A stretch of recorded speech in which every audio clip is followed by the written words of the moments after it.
بسم الله الرحمن الرحيم. رب اشرح لي صدري ويسر لي أمري واحلل عقدة من لساني يفقه قولي، وصلى الله على سيدنا محمد وعلى آل سيدنا محمد كما صليت على إبراهيم وعلى آل إبراهيم إنك حميد المجيد. السلام عليكم ورحمة الله وبركاته. كسو دواada janalkeena gacmo furan iyo qalbi saafi ah. waa idin soo dhaweynaa Soomaali weyn, waan idin salaamahay meel bad joogtaan, maalin wanaagsan. maanta mawduuceena waxa uu ku saabsan yahay haddii saygaaga uu noqdo mid mar walba ku dhibaateynayo oo nafsiin ku dhibaateynayo oo uu yahay mid naqdin badan ama dhaliil badan, mid mar walba ku dhaliilo. mararka qaar xaaskaaga ay noqon kartaa, mararka qaar saygaaga uu noqon karaa, labadaba yacni lamaanahaaga marka uu yahay mid adiga dhaliishaada oo kaliya arkaayo. see ula noolaane mar walba waxa waaye in maxay ahayd gurigii nabad tort lagu noolaado qurux badan. guriga dhaliisha badanna waxa waaye waxa ka fog naxariistii ilaahay iyo jaceylkii u dhaxdeen u dhigay oo quraankiisa ku sheegay dadka isqabataas ka fog. waayo jaceyl naxariisasho isku dhimrin waa guurka. marka haddii ay dhacdo in saygaaga uu dhaliil badan yahay ama xaaskaada ay dhaliil badan tahay, in badan markay caruur ay joogto waxa la fiirinayaa caruurtii, in caruurtii aanu ku dhicin tafaraaruq oo ilaa xad waxa waaye gurigii waxa la isku dayayaa inuu dhisnaado. hooyada wanaagsan iyo aabaha wanaagsan mar walba waxay bixiyaan, waxbay huraan, naftooday huraan, waqtigooday huraan, wax badan oo ayaga raaxadooday huraan si gurigaas aanu u burburin. mararka qaar aabihii ayaa wuxuu noqonayaa mid xun, hooyadii ayaa mararka qaar waxay noqonaysaa mid xun. labadaba way kala xun yihiin, laakiin tan u xun waxa waaye markuu aabaha kugu xumaado waayo hooyada markay xumaato awood uu leeyahay ninka ragga inuu ka fogaado. waayo wixii lagu furaayay asaga ahaay soo maha, dalqadii asaga ahaay uu kaga fogaan la. mararka qaar yani asagoo awoodo ayuu haddana tanaasulaad sameynaya oo maxay ahayd aanu rabin asaga laftirkiisa uu noqonaya qof tanaasul qadimayo oo dhahayo ma yani caruurteeda hooydooda ma kala fogaaneen oo dhahayo caruurtii maxay ahayd asku heesanayna qoftaan dhibeyso. gabadhana sidaas si ka daran waayo, gabadha way ka tanaasulaad badan tahay markuu nisaygeeda ku xumaado, aad ay ugu tanaasulaad badan tahay. marka haddii uu noqdo saygaagii mid ku dhaliilaayo, su-aal ka mid ahna waa su-aal ay soo weydiisay Sahro, in qof dhaliil badan aad u dhaliila mar walba oo xal kalena aanay heenin ay tahay xalkii inay waqti aanay siinin oo waqti badan ay la noolaa aysan ag joogin. taasna xal fiican waaye. qofka mar walba ku dhaliilaayo in aad waqtiga aad la joogaysid uu yaraado, uusan weynaano, waqtiga uu soo aruuro, wax qurux badan waaye si loo kala badbaado. xal ka mid ah xalalka ugu wanaagsan waaye. laakiin mar walba adiga naftaada muhiim waaye sooma, naftaada muhiim waaye, raaxadaada muhiim waaye. waa si walba sida caruurtaada ugu fikiraysid taadana muhiim waaye.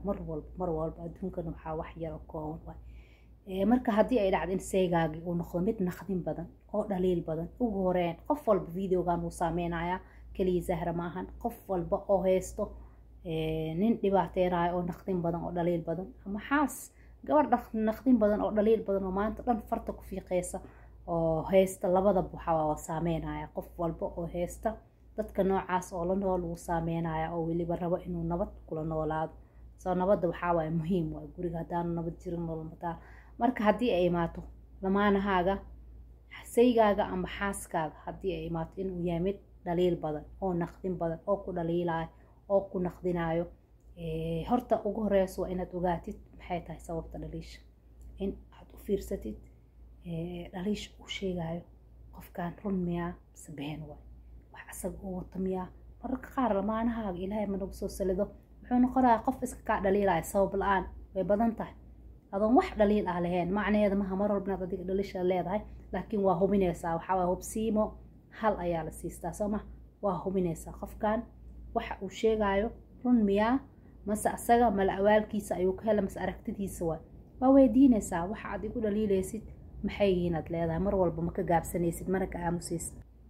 haddii aad ogaatid inaanay dhaliil jirin oo waxa uu sheegayo asaga ay tahay naftiisa uu kasoo helay, qofkan qof asaga oo rabo inuu farta kugu fiifiiqo waayo. dhaliisha qayb ka mid ah waa dadka dhaliilaha badan oo dadka mar walba arka ceebahooda amba raadiya, xataa uusan lahayn dusha ka saar. marka qaar adoon ceeb lahayn in ceeb dusha lagaa saaro oo lagu dhaliilaayo jirto, waxaa waaye problem ayaga heesto waay problem ayaga heesto waa adiga maaha problem marka waa ogaanaysaa markaad ogaato waxaa leedahay jooji dhaliisha aad sheegaysid ma jirto mar walba ood aamustid waxaa noqonaya wixii wax adiga gudahaaga degan oo maxay dhibaato beri ku keena ayuu noqonaya marka isku celin naqaska iska bixi weliba adoo degan adoo qeylinin adoo buuqin mar walbo qofka marka uu ku dhaliilaayo inaad ilaalisid deganaantaada muhiim waay sababta qofka uu ku dhaliilaayo wuxuu rabaa inuu ka careysiiyo in maxay ahaatay adiga aad gashid xuduudiisa aad gashid uu rabaa oo masalan qofka hadduu ku dhaliil adiga inaad dhaliishid wuxuu raadinayaa qofkan markuu ku dhaho saan iisaanay wax kaa yihiin adigaba saan iisaanay kaa wax yihiin oo bedelkiisa aad siisid ayuu raadinayaa taasna ma qurux badna waxaa imaanayo meesha in dood ay badato in hadalkuu dheeraada ayaa imaanayo laakiin waxaad kaga badbaadi kartaa koow markuu qofka ku dhaliilo inaad tiraahid in aad u sheegtid waxa uu kugu dhaliilaayo inaanay jirin oo uu joojiyo digniinaad siinaysaa qofka oo aadan raali ka ahayn waxa kugu sameynayo aanay ahaynna wax jiro waxa uu kugu dhaliilaayo aanay meesha oolin oo uu joojiyo weliba adoo si degan ula hadlaayo laakiin u muujinayo hadalkaaga in aadan raali ka ahayn maa si degan oo debacsan oo jilicsan oo ma ahan oo raali ahaansha maaha laakiin waa muujinaysaa waxaan in aadan raali ka ahayn codkaaga kaa soo baxaayo waa bedelaysaa codkayga markaan aniga wixii aan raali ka ahayn markaan raaligaa isku sii imaa fadlan iga jooji aad dhehaysa iga jooji waxaan aad dhaliilaysid meesha ma yaalaan dhaliil jirtana ma ahan mar dambana ha igu dhaliilin wax aan dhaliisheeda aniga aan lahayn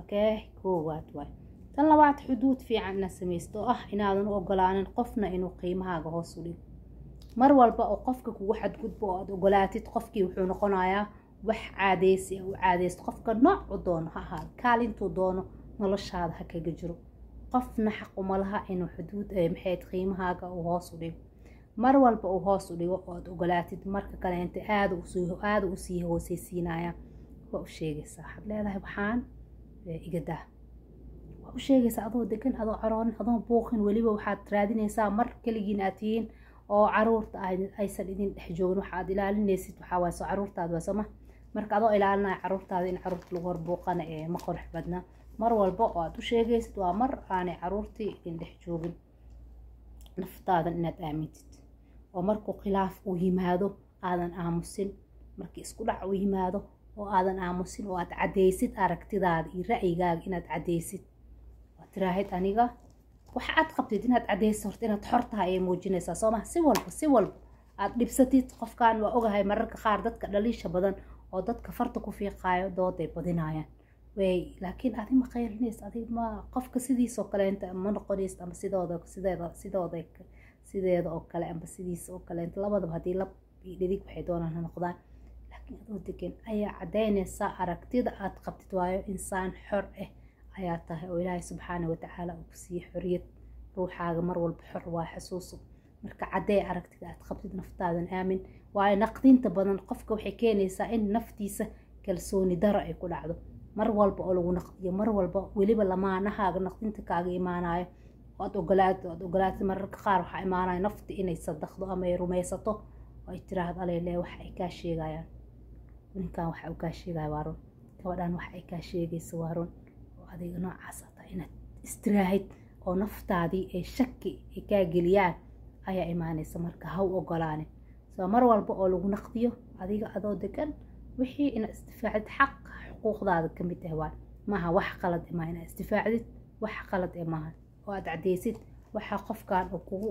sameynayo amba uu kugu cabiraayo amba uu maxay kugu nisbeynayo inaad tahay uu kugu xukminayo inaadan ahayn naftaada xuquuqda ugu yar ay leedahay inaad istifaacid waa weliba adoon qaylineynin weliba adoon maxay qofka sida uu ku naqdiyo aadan u naqdineynin mar walba qofka ku dhaliilo dhaliil adigana u soo jeedin waayo ku dayasho asaga aad ku dayanaysid camal ay noqonaysaa mana qurux badna xataa dhaliil uu leeyahay qofka dadka dhaliil asaga dhaliil badan mar walba qofka bini aadamka wax walba oo asaga sheegaya asaga in badan laakiin dhaliilihiisa qofkii ma tusinaysid waqtiga adiga uu ku dhaliilaayo waxay noqonaysaa mindi ku taag ayay noqonaysaa mindi ku taagna waxa waaye qoyska waxyaabaha ay ku burburaan ayaa kamid ah anaga mar walba xarabna in qoyskii uu badbaado anigana aan nabad ku noolaado sama mar walba nabadaada ay muhiim waay dhaliisha badan waxa waa way ku dhaawacaysaa markaad ka aamusto haddii ay tahay dhaliishaas mid run ah iyo haddii ay tahay mid aan run ahayn.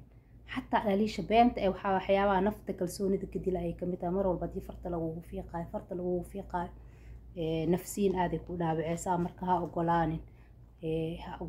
xalka ugu fiicanna waxaa adiga waa aad sheegtay intaad awoodid inaad qofkii aad xoogaa maxay ahayd aad ka fogaatid oo waqtigaaga in badan aan siinin. laakiin mar waa laisku imaanaa dad la wada nool yahaa layahay sooma dad wada nool oo guri wada jooga markii layahay waxaa waaye ma ka cadgoosan kartid xuduudii macnaa ma fogaanaysidoo meel kale ma ka aadayso gurigaa isla joogtaan sooma gurigaad joogtaa meelaad ka aadaysid malaan. marka waa qasab waa waxiimaha xuduud ma ka fogaan kartid. mar walbo waxaa waa lis arkaa mar walbo ileen dad isla wada nool oo meel ku wada noolaa layahay sooma. saas daraadeeda haddana markuu qofka uu ku dhaliilaayo deganaantaada ha dhumin. tan ugu muhiimsan taas waay. qofka mar walba farta kugu fiiqaayo oo ku dhaliilaayo wuxuu rabaa in deganaantaada aad dhumisid ood carootid ood tiraahid adigaba kanaa tahay adigaba kaasaa tahay. marka adiga deganaantaada muuji. mar walba deganaantaada ilaali.